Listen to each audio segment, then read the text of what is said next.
мухолифини тоҷик дар конфронси созмони амният ва ҳамкории Аврупо ҳукумати Тоҷикистонро зери тозиёнаи танқид гирифтанд. дар Қирғизистон истеъфои раиси кумитаи давлатии амнияти миллии ин кишвар Қамчибек Тошиевро талаб карданд. муносибати Русияву Ҷопон ба бадтарин ҳолат расид. дар Русия дипломати Ҷопон ба ҷосусӣ муттаҳам шуд. 26 сентябри соли 2022 конфронси солонаи конфронси созмони амният ва ҳамкории Аврупо дар Варшава оғоз шуд, ки 10 рӯз идома мекунад. ин конфронс таи 2 соли охир ба далели пандемия баргузор нашудааст. барои ширкат дар кори ин конфронс дар қатори дигар намояндагон ва созмонҳои байналмилалӣ ҳайати ҳукуматии Тоҷикистон, намояндагони ҷомеаи шаҳрвандӣ ва мухолифини тоҷик сабти ном шуданд. ҳайати ҳукуматиро имсол бино ба иттилои манобеи ғайрирасмӣ Саидмурод Фаттоҳзода, муовини раиси ҳизби ҳокими халқии демократии Тоҷикистон раҳбарӣ мекунад. як ҳайат аз паймони миллии Тоҷикистон, эътилофи нерӯҳои мухолифини тоҷик, рӯзи дуюм аст ки ширкат доранд ва чанде аз онҳо имрӯз суханронӣ ҳам карданд. тибқи маълумоте ки дастрасӣ паём шудааст, аз ҳаракати сиёсии гурӯҳи 24 низ 10 нафар барои ширкат дар ин конфронс ба Варшава омаданд. дар рафти нишасти имрӯза чуноне ки дар навор дида мешавад, курсии намояндагони Тоҷикистон, Беларус ва Русия холӣ буд. дирӯз дар кори конфронс намояндагони ҳайатҳои вакилони расмии мамлакатҳо суханронӣ карданд. имрӯз бошад бештар намояндагони ҷомеаи шаҳрвандӣ, созмонҳои ғайридавлатӣ ва аҳзоби мухолиф баромад карданд.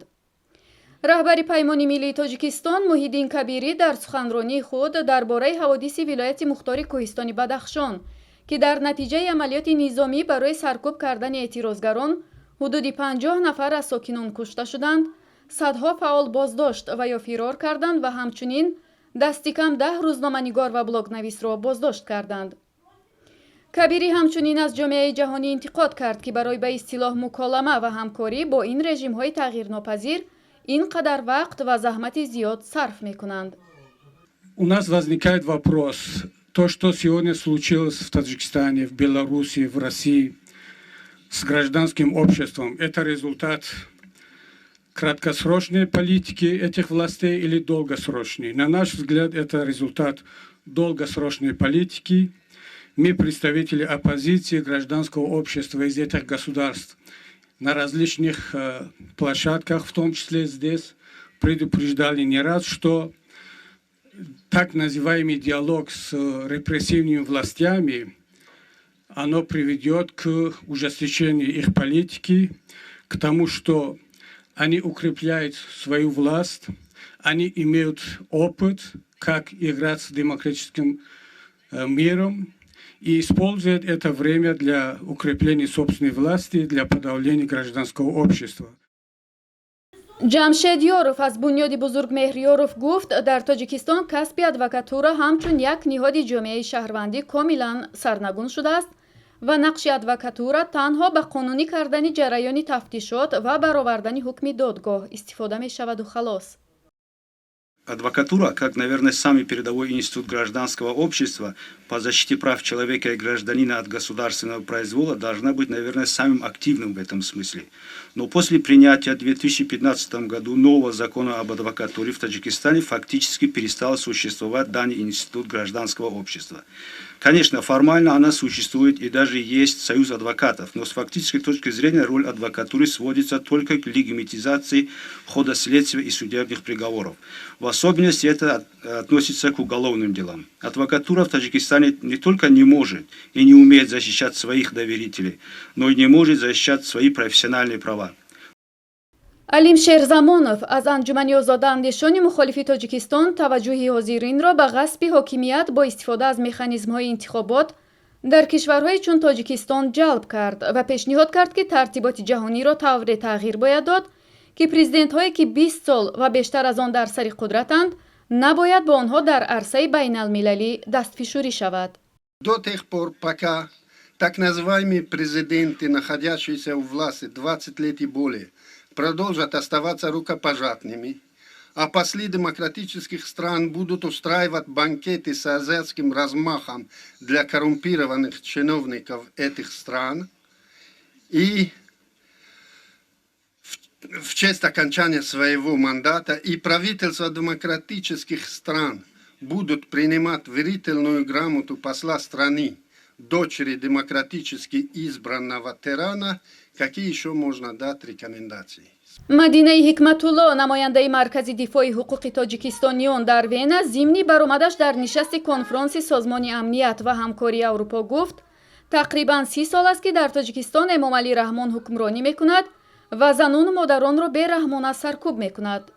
Ин хонум барои исботи ин гуфтаҳояш ду далел ироа кард. Я хочу рассказать о подавлении гражданского общества, особенно женщин, в Таджикистане, и о том, как режим Эмомали Рахмона, правящего Таджикистана почти 30 лет, жестоко подавляет женщин и матерей. Приведу два примера в доказательство этих слов. Первым доказательством является 65-летняя Ульфатхони Мамадшоева, активистка гражданского общества и журналистка из Бадахшана, которая была арестована вместе с 200 другими представителями памирского меньшинства в мае этого года. Второй пример – лишение свободы 45-летней Шахиды Мамаджоновой. Единственная вина этой дамы в том, что ее сын Абдурахмон живет в Германии и через свои видео критикует правительство, ведь почему эта мать должна отвечать за деятельность своего ребенка? гуфтанист созмони амният ва ҳамкории Аврупо ки аз соли 1994 инҷониб дар Тоҷикистон намояндагии худро дорад, соли 2008 фаъолияташро тавсея дод ва марказро ба дафтар табдил дод. буҷети дафтар дар соли 2016 7 миллиону 756 ҳазори евроро ташкил медод ва дар он 28 корманди хориҷӣ ва 193 корманд аз дохили Тоҷикистон кор мекарданд. аммо шӯрои доимии созмон моҳи июни соли 2017 аз пайи фишорҳои ҳукумати Тоҷикистон мақоми дафтари созмони амният ва ҳамкории Аврупоро тағйир дода, минбаъд ҳамчун дафтари барномаҳои созмони амният ва ҳамкории Аврупо дар Душанбе фаъолиятҳояшро идома медиҳад. дафтарҳои минтақавиаш дар Тоҷикистон баста шуданд. ин ҳам дар ҳолест ки ин созмон то кунун барои рушди демократия, муроати ҳуқуқи инсон, ислоҳоти иқтисодиву иҷтимоӣ ва мубориза бо терроризму ифротгароӣ ба кишвар кӯмакҳои зиёд кардааст. созмони амният ва ҳамкории Аврупо ҳамчунин яке аз созмонҳои байналмилалии аслӣ ва нозири интихоботҳои Тоҷикистон аст. нозирони ин созмон гуфтанд, то кунун ҳеҷ яке аз интихоботҳои Тоҷикистон одилонаву демократӣ ва мутобиқ ба меъёрҳои байналмилалӣ сурат нагирифтааст. нишастҳои солонаи ин созмон ба ҷуз 2 соли охир баргузор мешаванд. барои мухолифин ва фаъолони ҷомеаи шаҳрвандии Тоҷикистон ҳамчун як минбаре истифода мешавад ки аз он шикоятҳо ва пешниҳодҳои мухолифин ба гӯши мақомоти Тоҷикистон ва ҷомеаи байналмилалӣ расонида мешавад. як созмони мухолиф дар Қирғизистон истеъфои раиси кумитаи давлатии амнияти миллии ин кишвар Қамчибек Тошиевро талаб кардааст. масъулони ҷунбиши муттаҳидаи демократӣ рӯзи 27 сентябр гуфтанд, аз қарори бардоштани 4 постгоҳ дар минтақаҳои сарҳадии Қирғизистон бо Тоҷикистон норозиянд. дар изҳорот гуфта шудааст, дар 30 соли истиқлол кишвари мо ҳеҷ гоҳ ба чунин вазъи душвор дучор наомада буд, ки ҳоло рӯбарӯ шудааст. қарорҳои қабулшуда ва санадҳои имзокардаи Тошиев бо мавқеи президент дар созмони милал мухолиф мебошанд.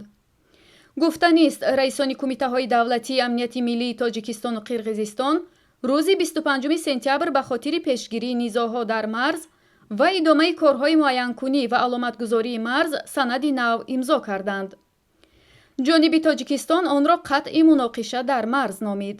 зимни вохӯрӣ бо хабарнигорон Саймумин Ятимов гуфт, қатъи муноқиша ҳамон вақт муяссар мешавад, ки ҷонибҳо ба таври ҷиддӣ созишномаҳои ба имзо расидаро риоя кунанд ва талаботи онро ба иҷро расонанд.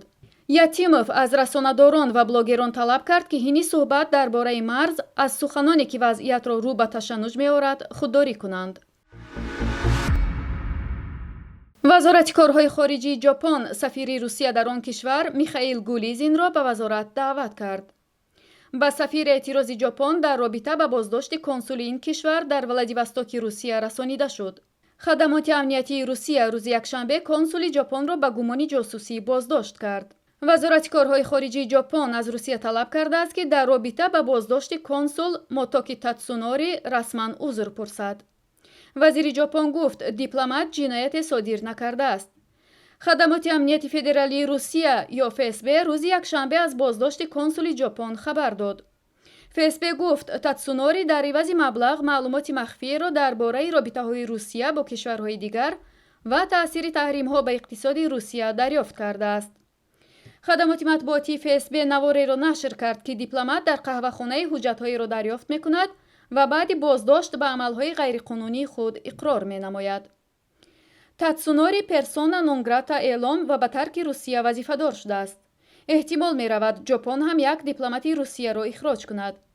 муносибатҳои Москва ва Токио ба бадтарин сатҳ расидаанд. баъди ҳамлаи русия ба Украина ҷопон ба таҳримҳои ғарб нисбати русия пайваст.